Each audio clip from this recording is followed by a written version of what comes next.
Welcome to my YouTube channel. आज हम लोग पीरियोडिक क्लासिफिकेशन ऑफ एलिमेंट में कुछ प्रीवियस ईयर क्वेश्चंस करेंगे, क्योंकि ऐसा देखा गया है कि जो क्वेश्चंस आगे आने वाले ईयर्स में आते हैं वो प्रीवियस ईयर से कुछ ना कुछ मैच करते हैं। ठीक है, जैसे ये वाला क्वेश्चन है हमारा, ये सीबीएसई 2009 में पूछा गया था। कब पूछा गया था?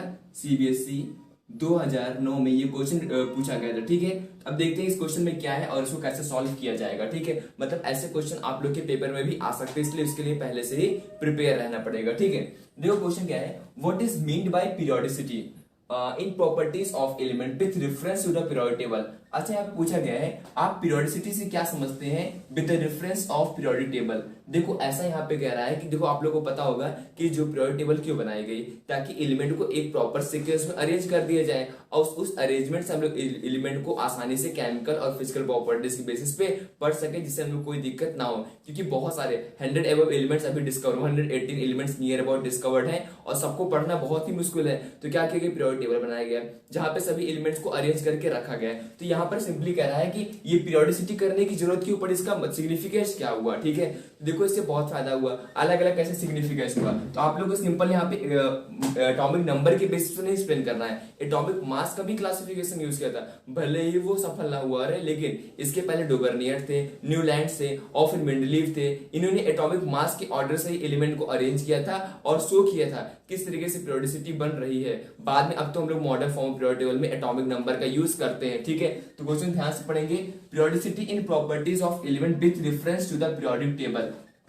तो अगर यहाँ पे लिखना पड़ेगा, अगर हम लोग बात करें मॉडर्न पीरियोडिक टेबल की, तो मॉडर्न पीरियोडिक टेबल हम लोग क्या यूज करते हैं, एटॉमिक नंबर का यूज किया जाता है, जो कि पीरियोडिसिटी को शो करता है कि एलिमेंट्स एक सर्टेन टाइम के बाद अपनी प्रॉपर्टीज को रिपीट करते हैं। ठीक है, और अगर देखा जाए तो अर्लियर क्लासिफिकेशन जैसे डोबर्नियर का था, न्यूलैंड्स का था और मेंडलीव, इन तीनों लोगों ने क्या यूज किया था, एटॉमिक मास यूज किया था और वहां पे भी पीरियोडिसिटी उन्होंने शो की थी किस तरीके से पीरियोडिसिटी होती है। तो इस चीज को एक्सप्लेन करना है कि इसका रेफरेंस क्या हुआ। आगे, why do all element of same group have similar properties. अच्छा, इसमें कह रहा है सभी एलिमेंट की अगर एक ही ग्रुप में एलिमेंट है तो उनकी प्रॉपर्टीज क्यों सिमिलर होती है, इसका रीजन जानते हैं। ठीक है, अगर हम आप लोग how many groups are there in modern form periodic table, तो कितना होगा, 18 होगा। ठीक है, तो यहाँ पे क्या पूछा गया है कि how why do all elements of same group have similar properties, एक ही ग्रुप में रहने वाले एलिमेंट के सभी प्रॉपर्टीज सिमिलर क्यों होती है। जैसे एग्जांपल के लिए समझते हैं इसको। ठीक है, आप लोगों को बस यहाँ पे हम एक्सप्लेन करें, लिखने का तरीका आप लोगों को करना है, बस हम बताते हैं इसका आंसर कैसे होगा। ठीक है,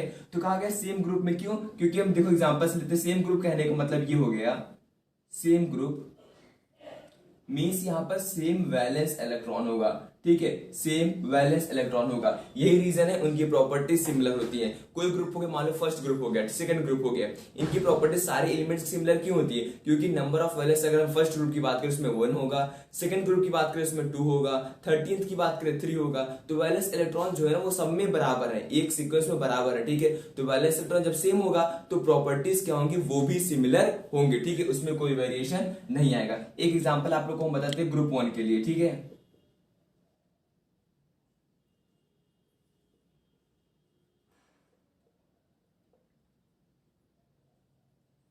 ठीक, अब देखो यहाँ पे हम लोग ग्रुप 1 के एलिमेंट्स लिख दिए हैं, लिथियम, सोडियम, पोटेशियम, रुबिडियम और सीजियम। इन सबकी जो प्रॉपर्टीज होंगी, सबके पास कितना वैलेंस इलेक्ट्रॉन होगा, सबके पास एक वैलेंस इलेक्ट्रॉन होगा, और जो वैलेंस इलेक्ट्रॉन होगा सबके पास कितना होगा, इसके पास भी 1, इसके पास भी 1, इसके पास भी 1, इसके पास भी 1, इसके पास भी 1। तो इनकी जो प्रॉपर्टीज होंगी, केमिकल प्रॉपर्टीज और फिजिकल प्रॉपर्टीज, वो क्या होंगी, वो सिमिलर होंगी। ठीक है, क्या होंगी, वो सेम होंगी। ये चीज यहाँ पे कहा गया है, क्यों होती है, because they have same valence electron along the group, क्योंकि उनका वैलेंस इलेक्ट्रॉन सेम होता है। ठीक है, आगे बढ़ते हैं, how will the tendency to gain electron change as we go from left to right. अच्छा, गेन करने की टेंडेंसी, इलेक्ट्रॉन गेन करने की टेंडेंसी जब हम लोग लेफ्ट से राइट की तरफ जाते हैं अलोंग द पीरियड। ठीक है, अलोंग द पीरियड लेफ्ट से राइट जाते हैं तो कैसे वो बदलती है। ठीक है, कम होती है या ज्यादा होती है और ऐसा क्यों होता है। ठीक है, इसका रीजन भी यहाँ पे देना है। चलो इसको देते हैं, कैसे होगा,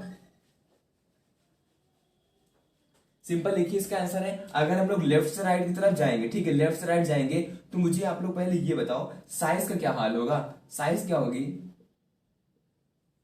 साइज डिक्रीज करेगी, ये तो सबको पता होगा। जब हम लोग लेफ्ट से राइट जाते हैं तो साइज डिक्रीज करती है, और साइज डिक्रीज होने से क्या होता है, इलेक्ट्रॉन गेन करने की टेंडेंसी बढ़ जाती है, इलेक्ट्रॉन गेन करने की टेंडेंसी बढ़ जाती है। ठीक है, अब देखो यहाँ पे रीजन समझते हैं ऐसा क्यों हो रहा है। साइज डिक्रीज कर गई तो जो इफेक्टिव न्यूक्लियर चार्ज है, इफेक्टिव न्यूक्लियर चार्ज वो बढ़ जाता है। मींस न्यूक्लियस का, ठीक है, बेसिक न्यूक्लियस होता है और इलेक्ट्रॉन, उनके बीच का अट्रैक्शन बढ़ जाता है, तो इलेक्ट्रॉन गेन करने की टेंडेंसी बढ़ जाती है। यही रीजन अगर आप लोग को पता होगा कि मेटल क्या करते हैं, इलेक्ट्रॉन को रिलीज करते हैं और जो नॉन मेटल होते हैं वो इलेक्ट्रॉन को गेन करते हैं, ठीक है। और पूछा क्या गया, गेन इलेक्ट्रॉन टेंडेंसी। यही रीजन है जब लोग लेफ्ट से राइट जाते हैं नॉन मेटेलिक कैरेक्टर बढ़ता है। क्यों बढ़ता है, क्योंकि इलेक्ट्रॉन गेन करने की टेंडेंसी बढ़ जाती है। खैर यहाँ पे इतना एक्सप्लेनेशन पूछा नहीं, हम बता दे रहे हैं आप लोग को, बस सिंपल यहाँ पे लिखना है चेंज कैसे होगी, लेफ्ट से राइट जाने पर इलेक्ट्रॉन गेन टेंडेंसी बढ़ जाएगी। आप लोग को बस यही लिखना है। हम पूरा एक्सप्लेन करते हैं। अगर मान लो यहाँ पे होता वाई, तो क्या करते हैं हम लोग, ठीक है। क्यों हो रहा है, क्योंकि यहाँ पर साइज डिक्रीज कर रही है, साइज डिक्रीज करने से न्यूक्लियस और इलेक्ट्रॉन का अट्रैक्शन बढ़ जाता है, जिसको हम बोलते हैं इफेक्टिव न्यूक्लियर चार्ज। और बढ़ने से क्या होता है, इलेक्ट्रॉन और तेज अट्रैक्ट होते हैं, और इसीलिए रीजन है लेफ्ट से राइट जाने पर नॉन मेटेलिक कैरेक्टर बढ़ता है, क्योंकि नॉन मेटल इलेक्ट्रॉन को अट्रैक्ट करते हैं, ठीक है। आप लोग को एक दो एग्जांपल हम यहाँ पे बता देते हैं कैसा ऐसा क्यों हो रहा है। जैसे मान लो अगर हम बात करें लेफ्ट से राइट, यहाँ पे क्या आ गया, लेफ्ट में मान लो लिथियम हो गया, राइट में क्या आ गया, हमने यहाँ पे ले लिया फ्लोरीन, ठीक है। क्या ले लिया हमने, फ्लोरीन ले लिया, ठीक है। देखना आप लोग पीरियड टेबल में इधर आएगा लिथियम, उस साइड सेम में रहेगा, सेम ही पीरियड में यहाँ पे रहेगा फ्लोरीन। तो लिथियम देखो कैसे बनेगा, 2,1 का फिर से इसका कैसे करेंगे, 2,7, क्योंकि एटॉमिक नंबर कितना होता है फ्लोरीन का, 9 होता है ना। अब देखो ये क्या है, ये एक इलेक्ट्रॉन को लूज करेगा, इलेक्ट्रॉन लूज क्यों करेगा, अपने आप को स्टेबल करने के लिए। ये इलेक्ट्रॉन को गेन करेगा, इलेक्ट्रॉन क्यों गेन करेगा, अपने आप को स्टेबल करने के लिए। इसके पास 7 वैलेंस इलेक्ट्रॉन है, एक इलेक्ट्रॉन गेन करेगा तो स्टेबल हो जाएगा, ठीक है। इसके पास एक ही वैलेंस इलेक्ट्रॉन, इसको ये लूज करके स्टेबल हो जाएगा। यही रीजन है जैसे लेफ्ट से राइट जाओ, देखो इलेक्ट्रॉन गेन करने की टेंडेंसी बढ़ जाती है। यहाँ पे एक और टर्म यूज किया जाता है इलेक्ट्रोनिगेटिविटी। यही रीजन है लेफ्ट से राइट जाने पर साइज डिक्रीज होता है, इलेक्ट्रोनिगेटिविटी बढ़ जाती है और इफेक्टिव न्यूक्लियर चार्ज भी इंक्रीज कर जाता है। तो इसलिए क्या होता है, वो इलेक्ट्रॉन गेन करने की टेंडेंसी बढ़ जाती है। हमने पूरा एक्सप्लेन कर दिया, इससे अलावा कोई रीजन नहीं होगा।